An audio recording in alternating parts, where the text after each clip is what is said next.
वाले हैं class 10th का सेकेंड चैप्टर पॉलिनोमियल के बारे में। ये बहुत ही इंपॉर्टेंट चैप्टर है। इस बार का अगर नया सिलेबस में देखा जाए तो इससे अलजेब्रा से 10 मार्क्स का क्वेश्चन पूछा जाएगा। और इस चैप्टर से जो बहुत ही इंपॉर्टेंट चैप्टर है तो इसमें क्या किस टाइप का क्वेश्चन आएगा, क्या क्या आ सकता है, आखिर क्या कॉन्सेप्ट इसका क्या है, तो इसके बारे में हम लोग पढ़ेंगे।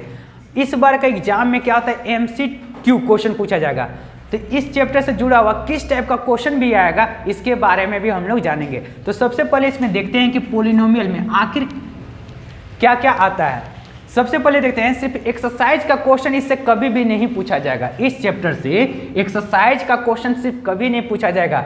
इससे जुड़ा हुआ, इस चैप्टर से जुड़ा हुआ बहुत सारे ऐसे बात है जिससे क्वेश्चन जरूर पूछा जाएगा। तो सबसे पहले देखते हैं कि आखिर ये पॉलिनोमियल होता क्या है। तो पॉलिनोमियल के बारे में जानते हैं। सबसे पहले देखते हैं,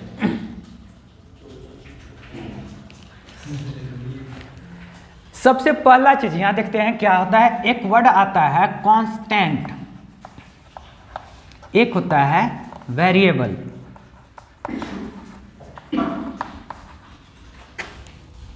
एक वर्ड होता है कांस्टेंट, दूसरा क्या होता है वेरिएबल। आखिर कांस्टेंट क्या होता है, कांस्टेंट किसे कहेंगे? तो कांस्टेंट उसे कहा जाता है जो कभी नहीं बदलता है, जो कभी नहीं बदलेगा। जैसे क्या होता है, कोई भी नंबर को लिखा जाएगा, जैसे 0 1 2 3 4 5, ये सब कुछ भी, ठीक है। ये नंबर कभी बदल सकता है क्या? जैसे हम कोई भी नंबर ले लिया गया 2, तो 2 का वैल्यू कभी भी कम हो सकता है क्या? 2 तो 2 ही ना रहेगा। तो ये क्या हो जाएगा, कांस्टेंट होगा। क्या होगा, कांस्टेंट कहलाएगा। जैसे क्या होता है, अब वेरिएबल, वेरिएबल क्या होता है, तो जिसका हमेशा वैल्यू बदल जाता है। क्या होता है, हमेशा वैल्यू बदल जाएगा, वो क्या है, वेरिएबल होगा। अगर इसको ठेठ भाषा में समझना चाहेंगे तो ये क्या हो गया, अपने मदर फादर के जैसा हो गया। चाहे कितना भी गरिया देंगे, कितना भी पीट देंगे, रहेंगे तो मदर फादर ही रहेंगे। लेकिन क्या होगा, सेम उसी प्रकार से 2 कितना भी कहीं भी लिखा जाएगा, उसका वैल्यू क्या रहेगा, सिर्फ वही रहेगा। 3 तो वही वैल्यू रहेगा, कभी बदल सकता है क्या? नहीं। लेकिन ये क्या होता है, ये फ्रेंड के जैसा, दोस्त के जैसा, कभी क्या होता है, हमेशा बदल जाता है। कभी धोखा भी दे देता है, तो कभी क्या होता है, साथ भी देता है, यानी कि हमेशा बदलते रहता है। तो ये क्या हो गया, वेरिएबल है। तो वेरिएबल में क्या आएगा, x y z a b c, कुछ भी हो सकता है, हमेशा बदलते रहता है। और खास करके देखिए ये x हमेशा बदलता है, ठीक है।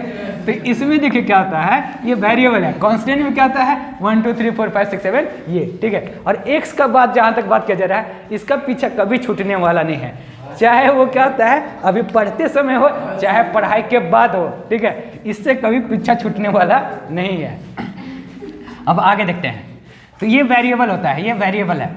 वेरिएबल हमेशा चेंज होता है। जैसे एक एग्जाम्पल देता है, x + 2 = 0, देन x = -2। यहाँ पर x का वैल्यू कितना है, -2। अगर x - 1 = 0, देन x = क्या यहाँ पर होगा, 1। तो अब यहाँ पर देखिए x क्या है, -2 है, यहाँ पर कितना आ रहा है, 1 आ रहा है, यानी कि ये चेंज हो रहा है, नहीं हो रहा है। तो इसी को कहा जाएगा वेरिएबल। ये क्या है, कांस्टेंट है। पॉज। अब इसके बाद एक और वर्ड आता है जिसको बोला था टर्म। टर्म, इसमें बहुत ही ज़्यादा कन्फ्यूजन होता है कि आखिर टर्म क्या है। टर्म, तो टर्म जानने का आसान सा तरीका, एक कांस्टेंट को ले लीजिए, एक वेरिएबल को ले लीजिए, दोनों को आपस में मिला दीजिए, जो बनेगा वही टर्म हो जाएगा। जैसे क्या हो गया, 1 और इसके साथ x लिख दिए, तो क्या हो गया, ये एक टर्म बन गया। अब जैसे क्या होगा, 3 और इसके साथ हमको 2 को लेने का मन करा, तो दोनों को साथ रख लीजिए, तो x और y, तो ये भी क्या बन जाएगा, एक टर्म बन जाएगा। जैसे क्या होता है, कितना भी टर्म क्या होता है, एक साथ जब भी रहेगा कितना भी लिखा जा सकता है। टर्म तभी अलग होगा जब इस बीच में क्या होगा, प्लस या माइनस का साइन हो। मल्टीप्लाई और डिवाइड का भी बात नहीं किया जा रहा है, सिर्फ प्लस और माइनस का साइन रहेगा, तब क्या आ जाता है, टर्म अलग अलग हो जाता है। जैसे एक एग्जांपल लिया जा रहा है, 2ab + 3bc + 4ca। तो अब इसमें बात किया जा रहा है कि कितना टर्म है। तो ये क्या किया जा रहा है, प्लस, यहाँ भी प्लस है, यानी कि इसके इधर जो रहेगा ये एक टर्म, ये दूसरा हुआ, ये तीसरा टर्म, यहाँ पर 3 टर्म है। क्या है ये, 3 टर्म है। तो टर्म आखिर होता क्या है, जब भी क्या होगा, जैसे इसके साथ एक ही साथ लिखा हुआ तो हम इसको ये ऐसे नहीं काउंट कर सकते कि नहीं ये एक टर्म हो गया, 2 टर्म और 3 टर्म, नहीं, ये गलत। क्या होगा, इस बीच में अगर यहाँ प्लस लगाया हुआ रहता तब भले हम लोग टर्म इसको काउंट कर सकते थे, लेकिन इसमें प्लस माइनस कुछ भी नहीं लगाया गया है तो ये अलग टर्म कभी भी नहीं होगा। तो टर्म अलग कैसे होगा, जब उस बीच में क्या रहेगा, या तो प्लस का साइन रहे या माइनस का साइन रहे, तभी क्या होगा, वो टर्म कहलाएगा। जैसे एक एग्जाम्पल दिया जा रहा है 2a² bc, इस प्रकार से दिया हुआ है, ये एक साथ ही है तो ये क्या हो रहा है, ये एक टर्म है, ठीक है, लेकिन इस बीच में यहाँ पर प्लस का या तो माइनस का साइन दे दे इस बार, तो ये अलग हो गया, ये अलग हो गया, यानी कि 2 टर्म में ब्रेक हो गया। जब तक प्लस और माइनस का साइन नहीं रहेगा वो सिर्फ सिंगल टर्म रहेगा। बोलो। अब यहाँ पर कुछ एग्जाम्पल दिया गया है, यहाँ पर दिया गया, अब इसमें पता करना है कि कितना टर्म है। सबसे पहला दिया गया है कि xy/3y, xy/3y। अब इसमें चेक करके बताना है कि इसमें कितना टर्म है, कितना टर्म है। तो जब भी बटा में जब रहे यानी कि डिवाइड में रहे तो क्या टर्म, कितना टर्म होगा, 1 होगा या 2 होगा, तो इसका आंसर होगा सिर्फ 1 होगा, 2 टर्म नहीं होगा। जब इस बीच में प्लस या माइनस का साइन रहता तब 2 टर्म होता, लेकिन क्या होता है तो डिवाइड फॉर्म में है तो कभी भी क्या 2 टर्म होगा, क्या कभी नहीं होगा, ये सिर्फ सिंगल टर्म है। अब यहाँ पर देखते हैं इसके बीच में क्या गया, प्लस है, यानी कि इधर का एक टर्म और इधर का एक टर्म, एक और एक 2 टर्म, इसमें 2 टर्म है, इसमें माइनस आ गया तो यहाँ एक टर्म, यहाँ पर भी 2 टर्म, तो यहाँ क्या हो गया, इसमें भी 2 टर्म है।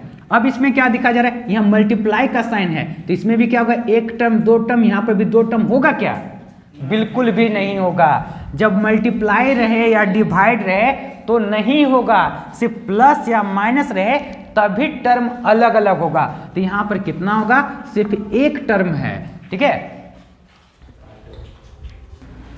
अब इसके बाद हम लोग को पढ़ना है कोएफिशिएंट के बारे में, आखिर कोएफिशिएंट होता क्या है, और इसके बाद पढ़ेंगे डिग्री के बारे में कि आखिर ये डिग्री क्या होता है। तो कोएफिशिएंट के लिए जानने के लिए क्या करते हैं, सबसे पहले एक एग्जांपल लिया जाता है, -3xyz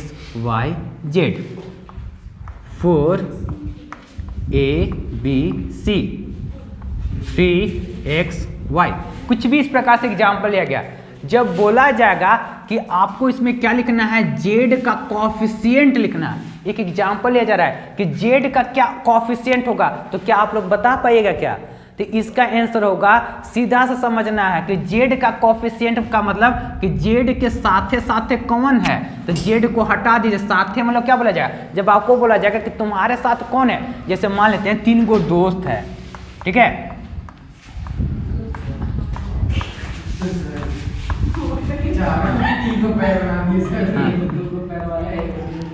अब यहाँ पर क्या आते हैं, इसका नाम ए दे दिया जा रहा है, इसका बी, इसका सी नाम दिया जा रहा है, ठीक है। जब बोला जाएगा कि ए तुम्हारे साथ कौन कौन है, तो ई का बोलेगा कि हमू है, नहीं, तो इसके साथ बोला जाए कि तुम्हारे साथ कौन कौन है, तो ई बोलेगा कि नहीं मेरे साथ बी और सी है, साथ है। अगर इससे पूछेंगे, सी के साथ पूछेंगे ओए तुम्हारे साथ कौन कौन जा रहा है, तो ई का बोलेगा कि हम भी जा रहे हैं, ए बी सी तीनों जा रहे हैं, नहीं ना, तो क्या बोलेगा कि नहीं ए और बी, मेरे साथ तो ए और बी है, तो इसका मतलब ही क्या होता है, के साथ, ठीक है, कोएफिशिएंट मतलब क्या होगा, जेड के साथ कौन है, तो -3xy। अब बोला जाएगा कि -3 का कोएफिशिएंट क्या होगा, तो xyz। अब तो समझ में आ गया। अब यहाँ पर देखते हैं, इसमें देखते हैं कि b का कोएफिशिएंट क्या होगा, तो b को हटा दीजिए, बाकी जो बचेगा क्या होगा, 4ac, यही तो कोएफिशिएंट है। अब यहाँ पर देखते हैं, जब बोला जाएगा कि y का कोएफिशिएंट कौन है, तो क्या होगा 3x, तो इस प्रकार से क्या होता है, ये कोएफिशिएंट है। अब आगे हम लोग पढ़ेंगे डिग्री के बारे में। तो डिग्री आखिर होता क्या है, डिग्री जो है ये पावर, हम लोग पोलिनोमियल पढ़ रहे हैं, क्या पढ़ रहे हैं, पोलिनोमियल। अगर हम लोग क्या पढ़ रहे होते हैं, कंस्ट्रक्शन से पढ़ रहे होते हैं, तो इसमें क्या होता है, डिग्री का मतलब कुछ और होता है, लेकिन यहाँ पर पोलिनोमियल है तो डिग्री का इसमें कुछ और मीनिंग निकलेगा। जैसे कुछ देख देते हैं, 2x² + 3x + 2। अब यहाँ पर देखते हैं इस फॉर्म में लिखा जाता है, कोई भी पोलिनोमियल इस फॉर्म में लिखा ही जाता है। अब यहाँ पर देखते हैं कि x इसका पावर कितना है, 2, तो इसमें पूछा जाएगा डिग्री कितना है, तो x का डिग्री कितना है, 2, तो ये डिग्री जो भी पावर रहेगा उसी को कहा जाता है डिग्री कहा जाएगा। कॉफिशिएंट जो जिसके साथ रहेगा कॉफिशिएंट, और जो पावर रहेगा उसको क्या कहा जाएगा, डिग्री। जैसे एक और एग्जांपल लिया जा रहा है पी क्यू द पावर 4, तो इसमें बोला जाएगा कि क्यू का पावर क्या है, मतलब डिग्री क्या है, तो इसका क्या होगा 4 होगा आंसर। तो इस प्रकार से ये सब होता है। अब यहाँ पर हम लोग पढ़ेंगे इक्वेशन के बारे में। तो सबसे पहले देखते हैं इक्वेशन आखिर होता क्या है। तो इक्वेशन का जानना है, तो इक्वेशन आखिर बना कैसे है। तो इक्वेशन में इक्वल तो होना ही चाहिए। जैसे क्या बोला जाएगा 2 + x = 0, ये एक इक्वेशन हो गया। ठीक है, अगर इस प्रकार से लिखा हो रहेगा तो क्या ये इक्वेशन कभी होगा, नहीं, ये टर्म है। लेकिन इस टाइप से लिखा हो रहेगा तो ये इक्वेशन कहलाएगा। अगर टर्म के आधार पर देखा जाए, टर्म के आधार पर देखा जाए तो इक्वेशन को हम लोग अलग अलग भागों में बांट सकते हैं। तो सबसे पहला जो होता है मोनोमियल होता है। मोनोमियल में क्या होता है, जो जिसमें क्या होगा सिर्फ एक टर्म रहे, क्या रहे, जिसमें सिर्फ एक टर्म रहेगा उसी को क्या कहा जाएगा, मोनोमियल कहा जाएगा। जैसे बोला जाएगा 2x में क्या है, सिर्फ एक टर्म है, तो क्या हो जाएगा, ये मोनोमियल होगा। सेकेंड क्या बताया जाएगा, बाइनोमियल। तो बाइनोमियल आखिर होता क्या है, तो यहीं से तो पोलिनोमियल स्टार्ट हो रहा है। ये क्या पोलिनोमियल का भाग है क्या, बिल्कुल भी नहीं। पोलिनोमियल में क्या होता है, पोलिनोमियल मतलब क्या होता है, जिसमें एक से ज्यादा टर्म हो उसी को कहेंगे पोलिनोमियल। जबकि क्या होता है मोनोमियल क्या होगा, सिर्फ एक टर्म हो, तो एक टर्म को तो मोनोमियल कहा जाता है। तो क्या ये पोलिनोमियल का भाग होगा क्या, बिल्कुल भी नहीं होगा। तो बाइनोमियल क्या होगा, तो जिसमें दो टर्म रहे। अब बोला जाएगा टर्म क्या होता है, तो अब तो समझ में आ गया होगा। जब दो टर्म रहे तो उसी को कहा जाएगा बाइनोमियल कहा जाएगा। जैसे एक एग्जांपल लिया जा रहा है x + y = 0, तो ये क्या है, ये एक टर्म है। क्यों एक टर्म है, क्योंकि इसके बीच में क्या रहा, प्लस या माइनस का साइन आता है, तो टर्म अलग अलग होता है नहीं होता है। तो जब होता है तो इसमें एक टर्म, यहाँ पर दो टर्म, तो क्या हो जाएगा ये बाइनोमियल। इसी प्रकार से जब 3 टर्म रहे तो उसी को कहा जाएगा ट्राइनोमियल कहा जाएगा। ठीक है, क्या कहा जाएगा, ट्राइनोमियल। जिसमें 3 टर्म रहेगा उसको क्या कहा जाएगा, ट्राइनोमियल कहा जाएगा। तो इस प्रकार से ये पोलिनोमियल का टर्म के आधार पर इस प्रकार से हम लोग कैटेगराइज कर सकते हैं। पहले भी हम लोग जस्ट क्या देखें कि टर्म के आधार पर हम लोग इसका अगर कैटेगराइज करेंगे तो मोनोमियल, बाइनोमियल, ट्राइनोमियल। लेकिन अगर डिग्री के आधार पर इसको अगर बांटना चाहें, डिग्री के आधार पर, तब इसको किस प्रकार से बांटेंगे, डिग्री के आधार पर जब बांटा जाएगा तो इसको हम लोग 2-3 प्रकार से बांट सकते हैं, उससे भी ज़्यादा हो सकता है। तो सबसे पहले क्या होता है, लीनियर इक्वेशन, नाम तो सुने ही होंगे, क्या होता है, लीनियर इक्वेशन। अब यहीं से क्वेश्चन आपका यहाँ से अराइज होगा, आखिर ये क्या होता है। एक होता है क्वाड्रिक इक्वेशन होता है, इक्वेशन। अब उसके आगे क्या होता है, एक होता है क्यूबिक इक्वेशन होता है। तो आखिर ये सब है क्या, कहाँ से आते हैं सब, तो आखिर देखिए इसमें क्या है। तो क्या इसमें बताया गया था डिग्री के आधार पर, तो लीनियर इक्वेशन। तो आखिर क्या होता है लीनियर इक्वेशन, क्वाड्रिक इक्वेशन। तो क्या होगा क्वाड्रिक इक्वेशन और क्यूबिक इक्वेशन, आखिर ये सब क्या होता है, तो इसके बारे में जानते हैं।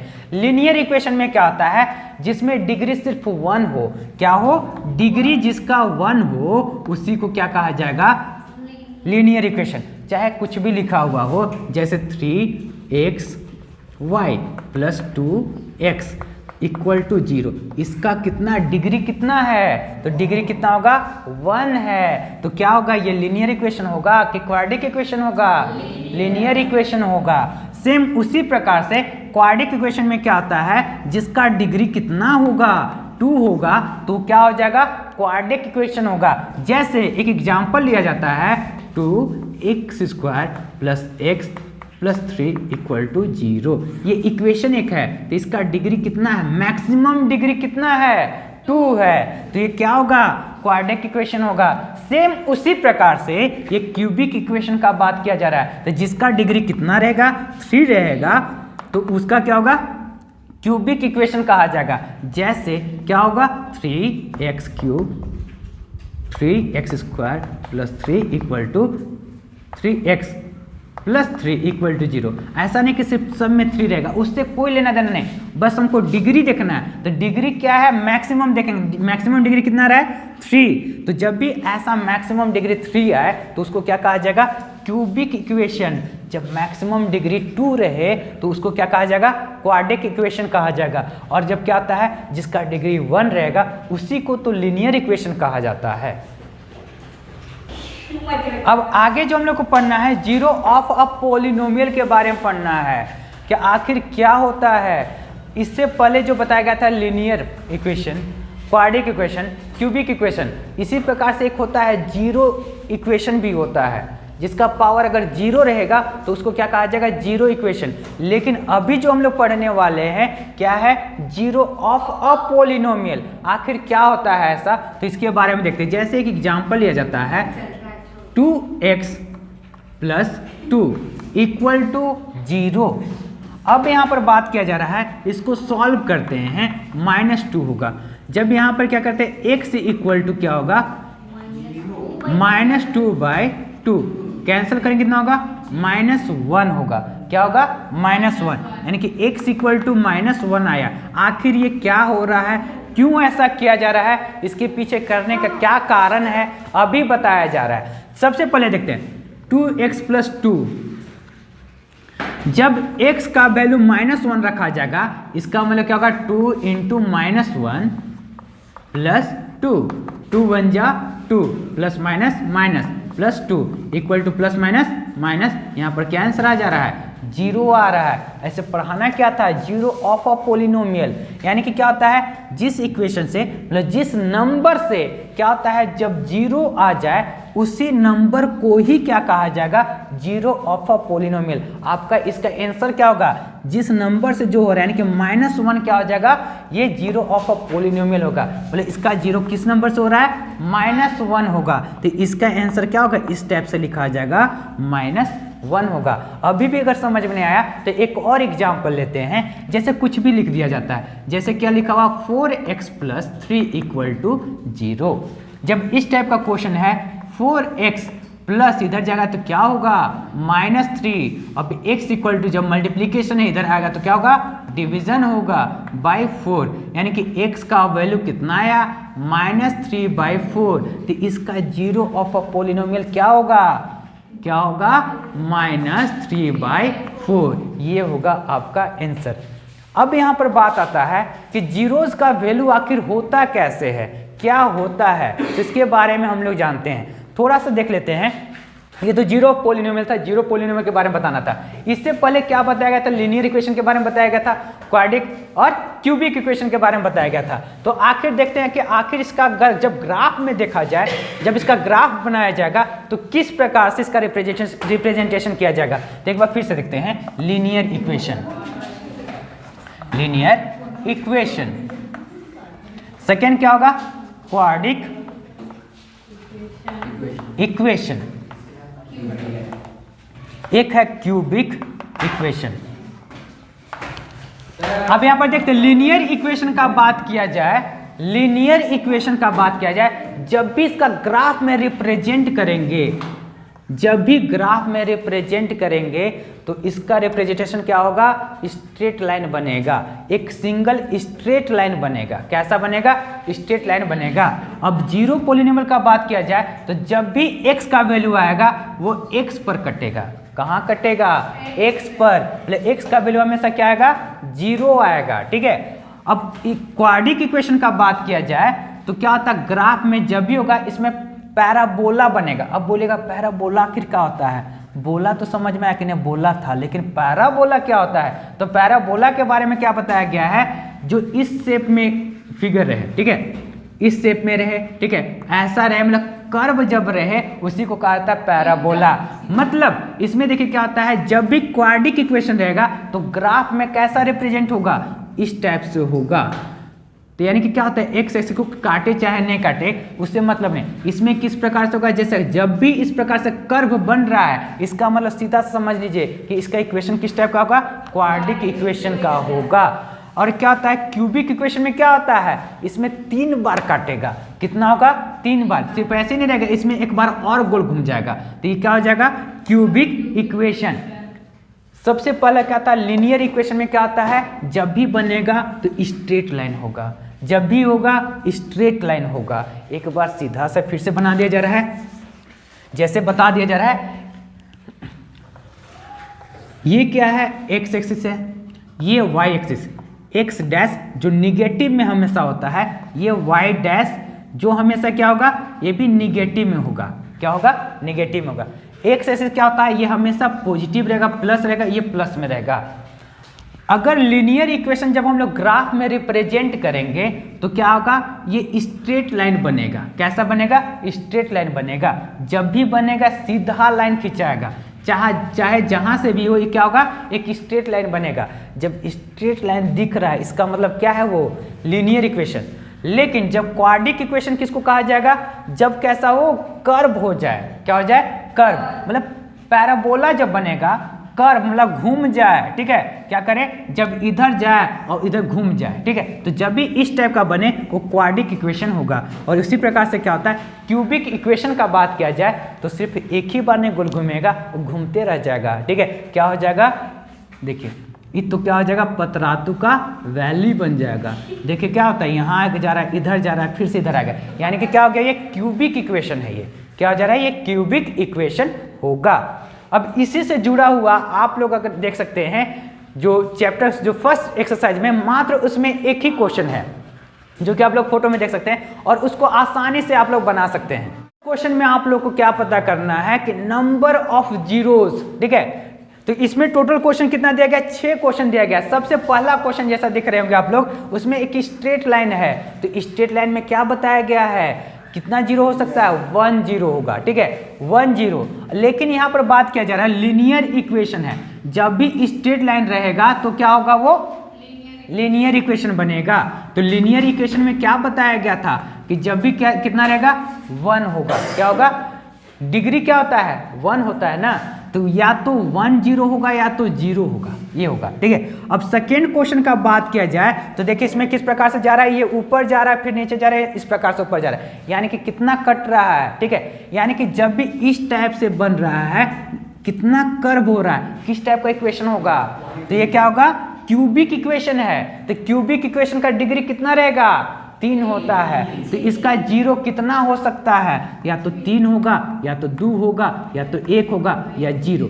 अब यहाँ पर देखना है कि एक्स एक्सिस को कितना काट रहा है, जितना बार काटेगा उतना 0 आंसर होगा, यानी कि एक बार काट रहा है तो कितना होगा 1 आंसर होगा। अब यहाँ पर क्या होता है लीनियर इक्वेशन में क्या हो रहा था, एक बार भी एक्स एक्सिस को काट रहा है क्या, नहीं काट रहा है, तो इसका आंसर कितना होगा 0, क्या होगा 0 होगा। जबकि ये एक्स एक्सिस को कितना बार काट रहा है, एक बार, तो 1 आंसर होगा, ठीक है। अब उसी प्रकार से देखते हैं क्वेश्चन नंबर 3 में भी क्या हो रहा है, ये इस टाइप से बन रहा है, यानी कि कितना पैराबोला हो रहा है, ये एक बार यूटर्न लिया फिर से लिया, यानी कि क्या हो रहा है 2 हो रहा है, यानी कि क्या होगा क्यूबिक होगा। जब क्यूबिक होगा तो क्या हो सकता है, या तो इसी में से होगा, जब भी होगा इसी में से होगा। तो अब चेक करना है कि कितना बार काट रहा है, तो कितना बार काट रहा है 3 बार काट रहा है, तो इसका जीरोस का वैल्यू कितना होगा 3 होगा, क्या होगा 3 होगा।